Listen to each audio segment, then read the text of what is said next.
Hello friends, exam hall के YouTube channel में आप सभी का स्वागत है।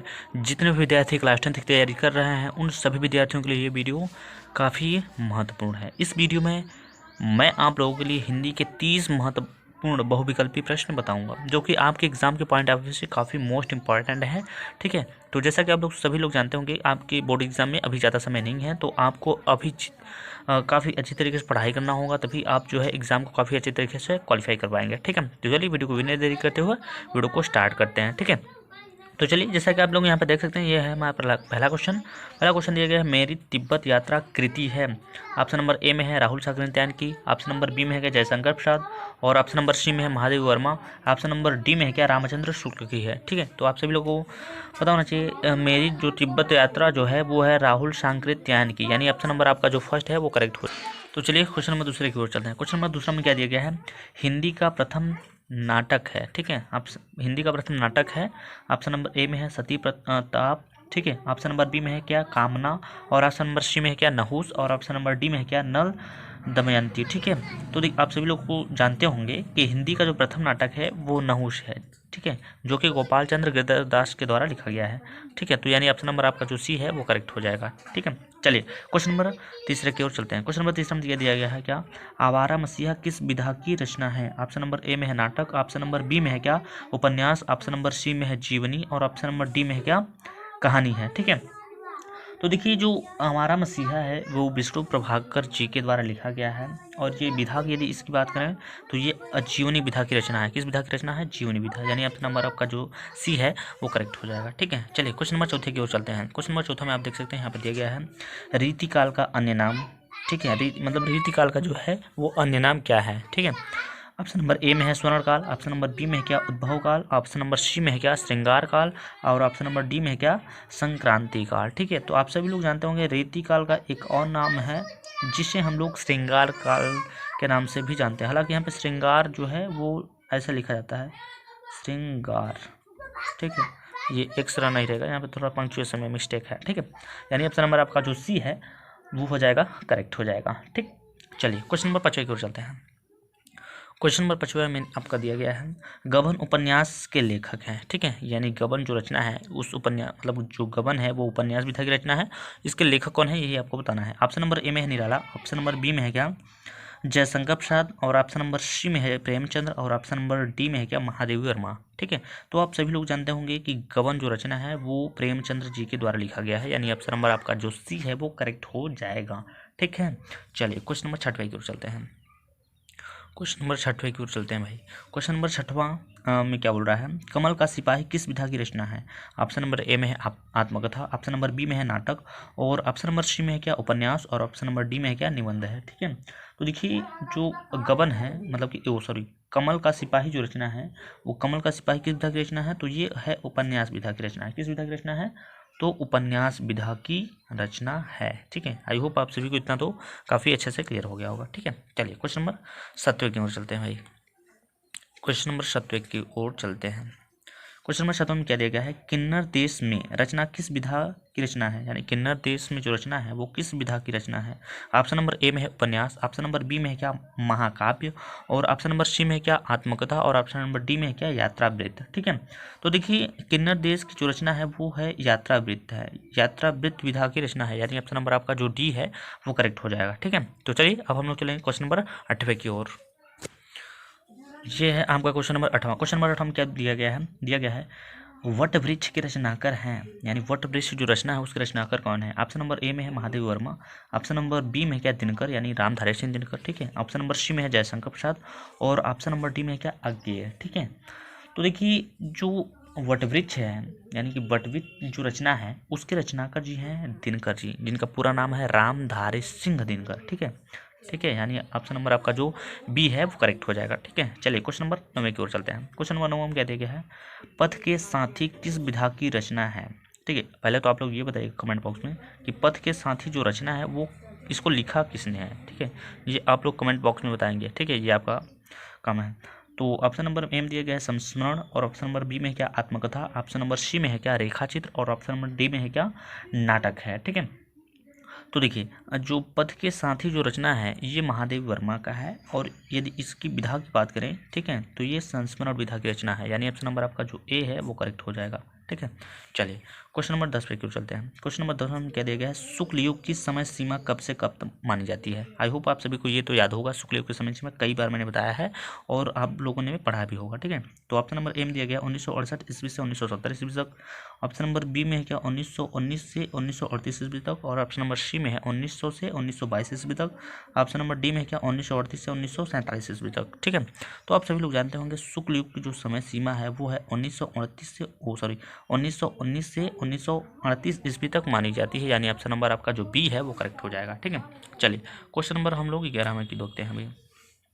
क्वेश्चन नंबर 11 में को देखिएगा। क्वेश्चन नंबर 11 में दिया गया है रामचंद्रिका के रचनाकर यानी रचयिता हैं। ठीक है, रामचंद्रिका जो रचना है उसके रचयिता कौन है। ऑप्शन नंबर ए में है तुलसीदास, ऑप्शन नंबर बी में है केशवदास, और ऑप्शन नंबर सी में है Maithili Sharan Gupt, option number D में है जयशंकर प्रसाद। ठीक है, तो देखिए रामचंद्रिका जो रचना है वो रचा गया है केशवदास के द्वारा। केशव यानी कि ऑप्शन नंबर आपके जो बी में दिए गए हैं वो हो जाएगा आपका करेक्ट ऑप्शन। ठीक है, चलिए क्वेश्चन नंबर 12 की चलते हैं। क्वेश्चन नंबर 12 की ओर चलते हैं। क्वेश्चन नंबर 12 में क्या दिया गया है। क्वेश्चन नंबर 12 में आपको दिया गया है यहाँ पर देखिए ये चंद्रबिंदु रहना चाहिए यहाँ पर इस तरीके से। ठीक है, आंसू के रचनाकर हैं, यानी आंसू जो रचना है उसके रचनाकर कौन है। तो ऑप्शन नंबर ए में है हरिऔध। हरिऔध का पूरा नाम होता है अध्याय उपाध्याय हरिऔध। ठीक है, ये नाम आप याद रखिएगा। ठीक है, ऑप्शन नंबर बी में है क्या महादेव वर्मा, और ऑप्शन नंबर सी में है मैथिली शरण गुप्त, और ऑप्शन नंबर डी में है क्या जयशंकर प्रसाद। ठीक है, तो देखिए आंसू जो रचना है उसके रचनाकर हैं जयशंकर प्रसाद, यानी ऑप्शन नंबर आपका जो डी है वो करेक्ट हो जाएगा। ठीक है, चलिए क्वेश्चन नंबर 13 की ओर चलते हैं। क्वेश्चन नंबर 13 की ओर चलते हैं। क्वेश्चन नंबर 13 में देखिए क्या दिया गया है कला और बूढ़ा चांद के रचनाकर कौन है। ऑप्शन नंबर ए में है जयशंकर प्रसाद, और ऑप्शन नंबर बी में है सुमित्रानंदन पंत, और ऑप्शन नंबर सी में है क्या महादेव वर्मा, और ऑप्शन नंबर डी में है क्या रामचंद्र शुक्ल। ठीक है, तो देखिए कला और बूढ़ा चांद जो रचना है, ठीक है, कला और बूढ़ा चांद जो रचना है आपका उसके लेखक हैं यानी रचनाकर हैं सुमित्रानंदन पंत। आप लोग ये मुझे बताइए कमेंट बॉक्स में कि सुमित्रानंदन पंत को ज्ञानपीठ पुरस्कार कब मिला था। ठीक है, क्या मिला था, ज्ञानपीठ पुरस्कार कब मिला था, आप मुझे ये इसका जो है आंसर कमेंट बॉक्स में बताएंगे। ठीक है, चलिए क्वेश्चन नंबर 14 की ओर चलते हैं। क्वेश्चन नंबर 14 की ओर चलते हैं भाई। क्वेश्चन नंबर 14 में दिया गया है महादेव वर्मा की रचना है। ऑप्शन नंबर ए में है गुंजन, ऑप्शन नंबर बी में है झरना, और ऑप्शन नंबर सी में है निर्जा, और ऑप्शन नंबर डी में है क्या गीतिका। ठीक है, तो महादेवी वर्मा का जो रचना है वो है नीरजा निहार पथ के साथी, ये सब इनकी रचना है। तो ऑप्शन नंबर आपका जो सी है वो करेक्ट हो जाएगा। ठीक है, चलिए क्वेश्चन नंबर 15 की ओर चलते हैं। क्वेश्चन नंबर 15 में क्या दिया गया है, ध्यान समझिएगा भाई। क्वेश्चन नंबर 15 में क्या दिया गया है, ध्यान समझिएगा। क्वेश्चन नंबर 15 में दिया गया है आचार्य रामचंद्र शुक्ल का देहावसान यानी कि मृत्यु कब हुआ था। ऑप्शन नंबर ए में है 1941 ईस्वी में, ऑप्शन नंबर बी में है 1943 ईस्वी में, और ऑप्शन नंबर डी में है क्या ऑप्शन नंबर सी में है 1945 ईस्वी में, और ऑप्शन नंबर डी में है क्या 1947 ईस्वी में। ठीक है, तो इस क्वेश्चन का आप लोग आंसर बताने की यहाँ पर कोशिश कीजिएगा। ठीक है, और देखिए इस वीडियो के लास्ट में आपके जितने भी नंबर्स आएंगे यानी कि जितने आपके करेक्ट हैं वो कमेंट बॉक्स में जरूर बताइएगा। ठीक है, ताकि आपको ये पता चल सके आपका जो है स्कोर जो है अभी आपकी तैयारी जो है कितनी अच्छी हुई है। ठीक है, तो ये आप लोग इस वीडियो को लास्ट में इसका जो है आपका कितना करेक्ट हुआ कितना इनकरेक्ट हुआ वो सभी जो है कमेंट बॉक्स में जरूर बताइएगा। ठीक है, तो देखिए क्वेश्चन नंबर यहाँ पे पूछा है कि आचार्य रामचंद्र शुक्ल का जो है देहावसान पूछा है। तो देखिए 1941 ईस्वी में क्या हुआ था, इनका देहावसान हुआ था, इसका आचार्य रामचंद्र शुक्ल का। ठीक है, तो चलिए क्वेश्चन नंबर 16 की ओर चलते हैं। ठीक है, चलिए क्वेश्चन नंबर 16 में चलते हैं। क्वेश्चन नंबर 16 में दिया गया है प्रयोगवाद के प्रवर्तक हैं। ऑप्शन नंबर ए में है निराला, ऑप्शन नंबर बी में है अज्ञेय, और ऑप्शन नंबर सी में है महादेव वर्मा, और ऑप्शन नंबर डी में है क्या दिनकर। ठीक है, तो देखिए प्रयोगवाद के जो प्रवर्तक हैं, ठीक है, प्रयोगवाद के जो प्रवर्तक हैं वो है अज्ञेय। आप सभी लोग इस क्वेश्चन का भी मुझे आंसर बताने की कोशिश कीजिए अज्ञेय का पूरा नाम क्या होता है, यानी अज्ञेय का पूरा नाम क्या है, यानी फुल नेम, ये तो इनका सरनेम है। ठीक है, ये आप देख सकते हैं, तो इसका पूरा नाम आप लोग यहाँ पे कमेंट बॉक्स में बताने की कोशिश कीजिएगा। ठीक है, चलिए क्वेश्चन नंबर 17 की ओर चलते हैं। क्वेश्चन नंबर 17 में दिया गया है क्या कृष्ण भक्ति शाखा के कौन कवि नहीं है। ऑप्शन नंबर ए में है मलिक मोहम्मद जायसी, ऑप्शन नंबर बी में है तुलसीदास, और ऑप्शन नंबर सी में है सूरदास, ऑप्शन नंबर डी में है क्या कुदवन। ठीक है, तो देखिए जो कृष्ण भक्ति शाखा के जो कवि हैं वो मलिक मोहम्मद जायसी नहीं है, ठीक है। कौन नहीं है? मलिक मोहम्मद जायसी, यानी ऑप्शन नंबर आपका जो ए में दिया गया है वो करेक्ट हो जाएगा, ठीक है। चलिए क्वेश्चन नंबर 18 को देखिए भाई। क्वेश्चन नंबर 18 में दिया गया है तुलसीदास ने श्री रामचरितमानस की रचना की ब्रजभाषा में, भोजपुरी भाषा में यानी भोजपुरी में, अवधी में या फिर खड़ी बोली में। तो आप सभी लोग जानते हैं कि तुलसीदास ने श्री रामचरितमानस की जो रचना की है वो अवधी भाषा में की है। किसमें? अवधी में की है, ठीक है। किसमें की है? अवधी में, यानी ऑप्शन नंबर आपका जो सी है वो करेक्ट हो जाएगा। चलिए क्वेश्चन नंबर 19 की ओर चलते हैं। देखिए क्वेश्चन नंबर 19 में क्या दे रहा है?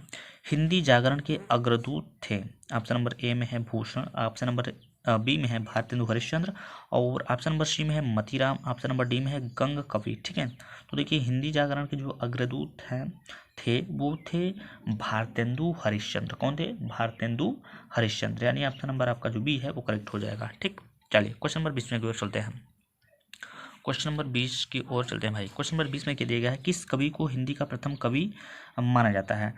तो देखिए ऑप्शन नंबर ए में है सरापा, ओ सॉरी सबरपा है, ठीक है। ऑप्शन नंबर बी में दिया गया है कहयपा, ठीक है। ऑप्शन नंबर सी में है सरापा, और ऑप्शन नंबर डी में है क्या? लुईपा। तो आप सभी लोग जानते होंगे हिंदी का जो प्रथम कवि माने जाते हैं वो माने जाते हैं सरापा, ठीक है। यानी ऑप्शन नंबर आपका जो सी है वो करेक्ट हो जाएगा, ठीक। चलिए क्वेश्चन नंबर 21 की ओर चलते हैं भाई। क्वेश्चन नंबर 21 में क्या बोला है? महाकवि भूषण की रचना है। ऑप्शन नंबर ए में है दीपशिखा, और ऑप्शन नंबर बी में है क्या? चिदम्बरा, ऑप्शन नंबर सी में है शिवा बावनी, और ऑप्शन नंबर डी में क्या? साकेत, ठीक है। तो देखिए महाकवि भूषण की जो रचना है वो है शिवा बावनी, यानी ऑप्शन नंबर आपका जो सी है वो करेक्ट हो जाएगा, ठीक है। चलिए क्वेश्चन नंबर 22 की ओर चलते हैं। क्वेश्चन नंबर 22 में आंसर थोड़ा सा तेज दीजिएगा आप लोग भाई। यदि आपको टाइम थोड़ा ज़्यादा चाहिए तो वीडियो को आप रोक के देख सकते हैं वहाँ पे। तो ऑप्शन नंबर क्वेश्चन नंबर 22 में दिया गया है तार सप्तक का प्रकाशन वर्ष, यानी तार सप्तक का प्रकाशन किस वर्ष हुआ था? ऑप्शन नंबर ए में 1953 ईस्वी में, ऑप्शन नंबर बी में क्या 1943 ईस्वी में, और ऑप्शन नंबर सी में क्या 1935 ईस्वी में, और ऑप्शन नंबर डी में क्या 1919 ईस्वी में, ठीक है। तो देखिए तार सप्तक का जो प्रकाशन हुआ था वो हुआ था 1943 ईस्वी में, और इसके प्रवर्तक कौन है? अज्ञेय जी हैं। कौन है? अज्ञेय, ठीक, याद रखिएगा, ठीक है। तो यानी इस क्वेश्चन का जो राइट आंसर हो जाएगा वो हो जाएगा ऑप्शन नंबर आपका बी हो जाएगा, ठीक है। चलिए क्वेश्चन नंबर 23 की ओर चलते हैं। क्वेश्चन नंबर 23 की ओर चलते हैं। क्वेश्चन नंबर 23 में क्या दिया गया भाई? क्वेश्चन नंबर आपका जो 23 में दिया गया है, क्या दिया गया है? तार सप्तक के संपादक कौन है? अभी मैंने इस क्वेश्चन का जो आंसर बताया है, अभी मैंने बताया कुछ देर पहले, मतलब पिछले 22 वाले क्वेश्चन में। तार सप्तक के संपादक कौन है? ऑप्शन नंबर ए में भूषण, ऑप्शन नंबर बी में है क्या? महादेव वर्मा, और ऑप्शन नंबर सी में है अज्ञेय, और ऑप्शन नंबर डी में है क्या? निराला, ठीक है। तो मैंने अभी बताया है कि तार सप्तक के जो संपादक हैं वो कौन है? अज्ञेय जी हैं, ठीक है। तो यानी इस क्वेश्चन का जो राइट आंसर हो जाएगा वो हो जाएगा ऑप्शन नंबर सी हो जाएगा, ठीक है। चलिए क्वेश्चन नंबर 24 की ओर चलते हैं। ये है आपका क्वेश्चन नंबर 24, ठीक है। क्वेश्चन नंबर 24 में देखते हैं क्या दिया गया है, क्या पूछ रहा है। तो क्वेश्चन नंबर 24 में पूछ रहा है चौराहा में कौन सा समास है? ऑप्शन नंबर ए में है कर्मधारय समास, और ऑप्शन नंबर बी में है अव्ययी भाव समास, ऑप्शन नंबर सी में है द्विगु समास, और ऑप्शन नंबर डी में दिया गया है द्वंद्व समास। तो मैंने आपको बताया है, कई वीडियो में बताया है कि देखिए जब आपको कहीं गिनती जैसा लगे, जैसे आप पढ़ेंगे चौराहा मतलब 4 राहों का समूह, यहाँ पर आपको पढ़ने पर ही लग रहा होगा, यानी यहाँ पर गिनती गिनाया जा रहा है। तो जब भी आपको गिनती गिनाए तो वो हो जाएगा कौन सा समास? द्विगु समास हो जाएगा, ठीक है। चलिए क्वेश्चन नंबर 25 की ओर चलते हैं। क्वेश्चन नंबर 25 में दिया गया यथाशक्ति में कौन सा उपसर्ग है? तो सबसे पहले आपको समझना होगा कि उपसर्ग होता क्या है। उपसर्ग देखिए शब्द के पहले यानी कि प्रारंभ में ही लगता है, और प्रत्यय एक होता है, प्रत्यय जो है शब्द के आदि में लगता है यानी पीछे लगता है, ठीक है। तो आप देख सकते हैं शक्ति जो है एक शब्द है और इसके आगे लगा हुआ है क्या? यथा। तो यही हमारा क्या हो जाएगा? उपसर्ग हो जाए, यानी यथा कहाँ है भाई? यथा, यानी ऑप्शन नंबर आपका जो ए है वो करेक्ट हो जाएगा, क्योंकि यथा ही उपसर्ग लगा हुआ है यहाँ पर, ठीक है। चलिए क्वेश्चन नंबर 26 को देखिएगा। क्वेश्चन नंबर 26 में क्या पूछ रहा है? बड़प्पन में कौन सा प्रत्यय है? तो मैंने बताया प्रत्यय कहाँ होता है? पीछे होता है। तो बड़प्पन यहाँ पर कौन सा प्रत्यय है? पन है, ठीक है। यानी ऑप्शन नंबर आपका जो है सी करेक्ट हो जाए, क्योंकि पन प्रत्यय लगा है तो पन प्रत्यय यहाँ पर दिख रहा है ऑप्शन नंबर सी में, ठीक है। चलिए क्वेश्चन नंबर 27 की ओर चलते हैं। फिर क्वेश्चन नंबर 27 की ओर चलते हैं भाई। आई होप आप सभी को ये क्वेश्चन आसानी से देने में काफ़ी अच्छा लग रहा होगा, ठीक है। चलिए अगला क्वेश्चन 27 को देखिएगा।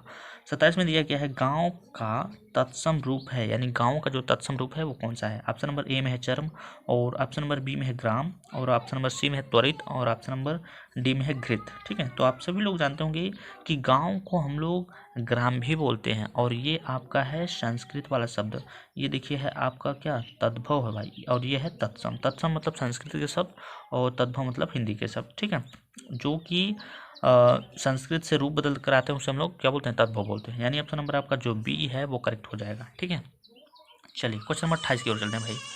क्वेश्चन नंबर 28 की ओर चलते हैं। क्वेश्चन नंबर 28 में क्या बोला है, हंस का समानार्थी है। ऑप्शन नंबर ए में, ये ए है भाई, समझिएगा ये ए लिखा है। ऑप्शन नंबर ए में है कलहंस मानसोकोस। ऑप्शन नंबर बी में क्या अस और घोड़ा। ठीक है, ऑप्शन नंबर सी में है नयन और लोचन। ऑप्शन नंबर डी में है रात और रात्रि। ठीक है, तो आप सभी लोग जानते हैं हंस का जो पर्यायवाची होते हैं उसे हम लोग मराल भी बोलते हैं और कलहंस भी बोलते हैं। यानी ऑप्शन नंबर आपका जो ए है वो करेक्ट हो जाएगा। ठीक है, चलिए क्वेश्चन नंबर 29 की ओर चलते हैं। ठीक है, क्वेश्चन नंबर 29 को ध्यान से देखिएगा। क्वेश्चन नंबर 29 में पूछ रहा है क्या, प्रत्येक।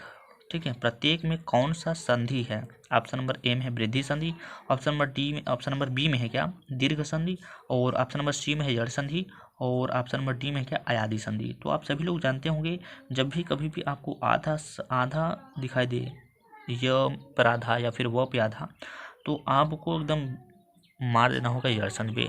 ठीक है, किस पे मारना हो, जड़ संधि पे मारना होगा। ठीक है, तो यानी ऑप्शन नंबर आपका जो सी है वो करेक्ट हो जाएगा। इस वीडियो का लास्ट क्वेश्चन यानी क्वेश्चन नंबर 30 की ओर चलते हैं भाई। ये है आपका क्वेश्चन नंबर 30 नंबर का। ठीक है, और इसमें पूछ रहा है सोरठा के प्रथम एवं तृतीय चरण में कितने कितने मात्राएं होती हैं, आपको यही बताना है। ऑप्शन नंबर ए में दिया गया है 13 ऑप्शन नंबर बी में है क्या 16 और ऑप्शन नंबर सी में है 11 ऑप्शन नंबर डी में है 24 ठीक है, तो आप सभी लोग जानते होंगे सोरठा के प्रथम एवं तृतीय चरण में 11 मात्राएं होती हैं, दूसरे एवं चतुर्थ चरण में 13 मात्राएं होती हैं। तो यानी ऑप्शन नंबर आपका जो सी है वो करेक्ट हो जाएगा। ठीक है, इस वीडियो में बस इतना ही। आई होप आप सभी को वीडियो अच्छा लगा होगा। ठीक है, तो ऐसे लिए आप लोग अपनी पढ़ाई को कंटिन्यू रखिएगा, क्योंकि आपकी बोर्ड एग्जाम में बहुत ज़्यादा भी समय नहीं है, तो आपको हमेशा पढ़ते रहना है। आपको जिस भी सब्जेक्ट का यदि वीडियो चाहिए आप मुझे कमेंट बॉक्स में बता सकते हैं, मैं उस सब्जेक्ट का जो है वीडियो बनाकर आप तक पहुँचाने की यहाँ पर कोशिश करूँगा। ठीक है, तो चलिए इस वीडियो में बस इतना ही, मिलते हैं नेक्स्ट वीडियो में, तब तक के लिए जय हिंद जय भारत।